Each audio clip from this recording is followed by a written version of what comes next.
Hello everyone,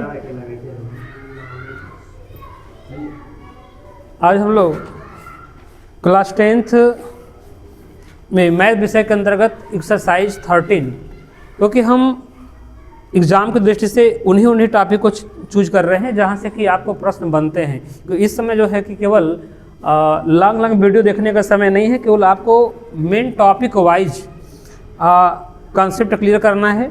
इसमें कि मैंने चुना हुआ है ये आपका, इसके बाद प्रोबेबिलिटी भी है, लेकिन हमने पहले आपको दिया हुआ है अपने हिसाब से इस बुक में सांख्यिकी अध्याय, अगर हम बात करें अध्याय 13 है, जिसमें कि हम लोगों को सांख्यिकी पढ़नी है। अध्याय 13 हमारा सांख्यिकी है। अध्याय 13 हमारा सांख्यिकी है। इस सांख्यिकी के अंतर्गत देखा जाए तो सांख्यिकी यह एक आंकड़ों का, कह लिया जाए तो डाटा का एक समूह है, जिसमें कि हम लोग 2-3 तरीके से इसको हल करते हैं। इसमें आपका सांख्यिकी के अंदर बात करें तो हम पहला टॉपिक आपको पढ़ना होगा माध्य। माध्य को हम किन किन नामों से जानते हैं? तो माध्य को हम कह सकते हैं, इसे हम समांतर माध्य भी कहते हैं, समांतर माध्य कहते हैं। इसको हम औसत माध्य भी कहते हैं, औसत माध्य भी कहते हैं। और इसे हम x के ऊपर बार से प्रदर्शित करते हैं। इसके बाद इसमें दूसरा टॉपिक है माध्यिका। माध्यिका का दूसरा नाम माध्यक भी है, माध्यक, मध्यका, मध्यका है। और इन्हें हम कैपिटल M से भी प्रदर्शित करते हैं। इसके बाद उसमें तीसरे टॉपिक पढ़नी है, या हम इंग्लिश नाम की बात करें तो माध्य को हम मीन भी कहते हैं, और समांतर माध्य को हम लोग अर्थमेटिक मीन भी कहते हैं। बात करें M के बाद इसको हम मीडियन, इंग्लिश में हम मीडियन भी कह सकते हैं। इसके बाद तीसरा हमारा बहुलक है।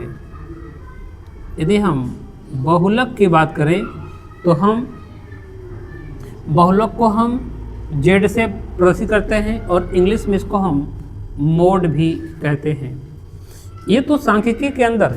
और ये सांख्यिकी में मुझे ये तीनों कहाँ मिलते हैं देखने को? तो ये मिलते हैं केंद्रीय प्रवृत्ति के माप, केंद्रीय प्रवृत्ति के माप, यानी मेजर ऑफ सेंट्रल टेंडेंसी के अंतर्गत मुझे 3 चीज़ें देखने को मिलती है। जैसे कि सांख्यिकी आपका एक विषय हो जाता है, लेकिन यहाँ पे इन्होंने जो टॉपिक दिया है सांख्यिकी, लेकिन यही चैप्टर पहले क्या होता था, केंद्रीय प्रवृत्ति के माप के नाम से हुआ करता था, जिसके अंदर हम क्या करते थे, मेन, मीडियन और मोड पढ़ते थे।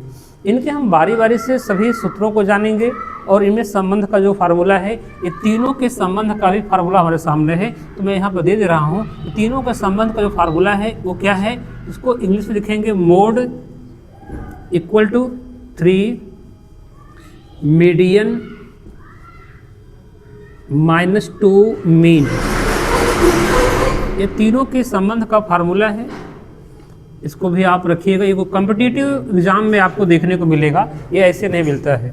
इसको हम संकेत में देखें, इसको Z से दिखाते हैं। ये आपका 3 मीडियन -2 x के ऊपर बार हो जाएगा, ये संकेत के रूप में हो गया। अब इसको हम हिंदी में चाहें तो यहाँ पे हिंदी में कर सकते हैं, बहुलक बराबर 3 गुणे आपका क्या है, माध्यिका है, -2 माध्य हो जाएगा। अब हमारे सामने प्रश्न बनता है कि हम लोग पहले हम माध्य की बात करें तो माध्य हल करेंगे हम लोग। तो आप पहले जान लें कि बेसिक नॉलेज है कि सांख्यिकी के अंदर मुझे पढ़ना क्या है। तो सांख्यिकी के अंदर देख रहे हैं हम लोग कि माध्य, माध्यिका और बहुलक पढ़ना है। अब हम बारी बारी से इन चीज़ों को एकदम विस्तार पूर्वक पढ़ेंगे, क्योंकि इनमें से आपके पेपर में लॉन्ग भी प्रश्न आता है और शॉर्ट भी प्रश्न आता है। अब हम बात करेंगे इसमें, इसकी पहली टॉपिक जो है माध्य की। माध्य को हम लोग पढ़ेंगे। माध्य को देख लेते हैं कि सांख्यिकी के अंदर हम लोगों को माध्य में कौन कौन से फार्मूले हैं, माध्य में किस टाइप के प्रश्न आते हैं। तो हम माध्य में देखेंगे तो मेरे पास अवर्गीकृत आंकड़ों का भी माध्य है और वर्गीकृत आंकड़ों का माध्य है। यानी इस माध्य के अंदर क्या पढ़ना है, अवर्गीकृत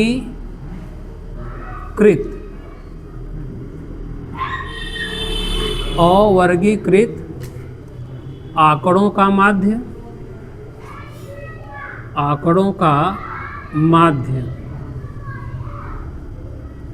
इसके बाद दूसरा है वर्गीकृत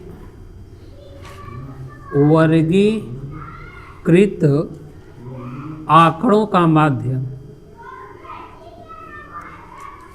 आंकड़ों का माध्य। अब इसमें हम लोग विस्तार से हम इसका अध्ययन कर रहे हैं कि माध्य के अंदर देखा जाए तो हम अवर्गीकृत कैसे तैयार होगा, इसके बाद वर्गीकृत कैसे तैयार होगा। तो हम अवर्गीकृत आंकड़ों के लिए भी हम फार्मूला लेके आए हैं, इसके बाद वर्गीकृत का भी। तो अब पहले हम पढ़ लेते हैं माध्य के अंदर आपका जो पहला है अवर्गीकृत आंकड़ा। अवर्गीकृत आंकड़ों से माध्य कैसे निकालते हैं, इनके लिए मेरे पास सूत्र होगा। सूत्र हमारे पास है x के ऊपर bar equal to sigma x upon capital N। जहाँ की संकेत में देखा जाए तो जहाँ x के ऊपर बार, ये आपका माध्य हो जाएगा। इसके बाद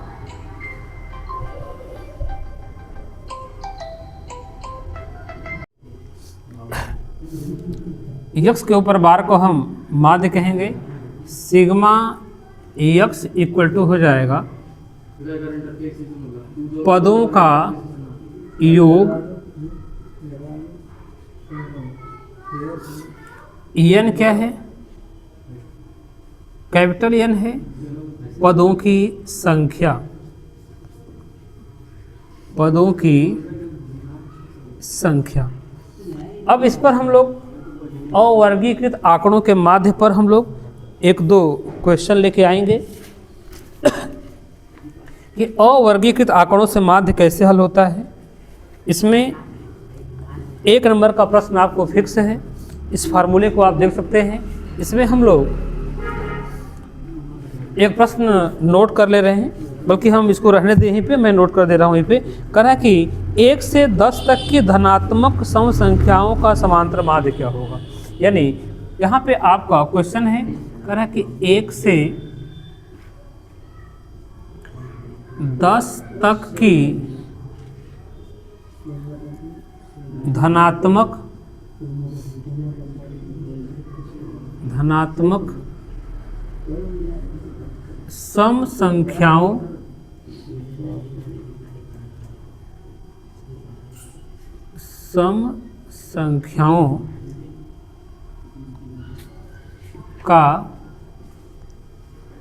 का समांतर माध्य क्या होगा, ये प्रश्न है। तो आपको हल करने से वक्त पहले ये ध्यान देना होगा कि 1 से 10 तक की धनात्मक सम संख्याएं क्या होती हैं। तो हम बात करेंगे 2, 4, 6, 1 से 10 तक बोला है तो 10 भी आ जाएगा, 6, 8, 10, ये हमारी क्या है, धनात्मक सम संख्याएं हैं। अब हम इनमें आपका ये फार्मूला जो दिया गया है, इस फार्मूले में जो संकेत हैं इनको ध्यान में रखते हुए हम प्रश्न को हल करेंगे। तो पहले टोटल कितने पद हैं, यानी पदों की संख्या कितनी है, तो 1, 2, 3, 4, 5, पदों की संख्या 5 है। और पदों का योग, यानी हम बारी बारी से हम सिग्मा x निकाल लेते हैं। पहले सिग्मा x पदों का योग है 2 + 4 प्लस 6 प्लस 8 प्लस 10, इनको जोड़ेंगे तो 10, 20, 30 हो जाएगा। इसके बाद हम n पदों की संख्या की बात करेंगे तो पद कितने हैं, 5 हैं। और फार्मूला आपके सामने है कि x के ऊपर bar equal to sigma x upon n। तो इसी में हम सबके मान भर लेते हैं। तो x के ऊपर बार इक्वल टू यानी पदों का योग कितना था, 30 बटा कितना है 5, डिवाइड करेंगे तो x के बार की वैल्यू कितनी आ जाएगी, 6 आपका आंसर हो जाएगा। यानी इस टाइप से आपको अवर्गीकृत आंकड़ों का माध्य हम लोग हल करेंगे। इस पे अवर्गीकृत आंकड़ों के माध्य पर हम 1-2 प्रश्न और आप लोग को बता दें।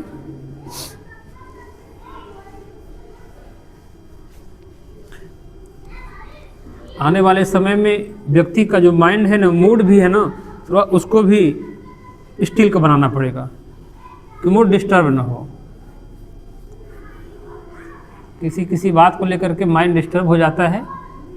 चलिए, एक बहुत ही रोचक प्रश्न है, प्रश्न संख्या 2 करा कि यदि आप प्रश्न को देख लिए तो उसको कम से कम आप लोग तुरंत हल करना शुरू कर दें। 5, 10, 15 और ये कैपिटल R है, इसमें 20 है और ये 35 और 40 का समांतर माध्य 21 है। का समांतर माध्य जो है, समांतर माध्य 21 है। तो R का मान, तो R का मान ज्ञात कीजिए। R का मान हमें ज्ञात करना है। ये छोटे प्रश्नों में मिल जाता है पेपर में, आपको इसी मेथड से करना है। तो सबसे पहले आपको क्या करना होगा, जब हल करेंगे तो सभी पदों को हम लोग जोड़ेंगे, यानी सभी पद यानी सिग्मा x का मान। तो सब पद क्या है, 5 plus 10 plus 15 plus R plus 20 plus आपका 35 प्लस 40, इसको हम जोड़ेंगे तो कितना हो जाएगा।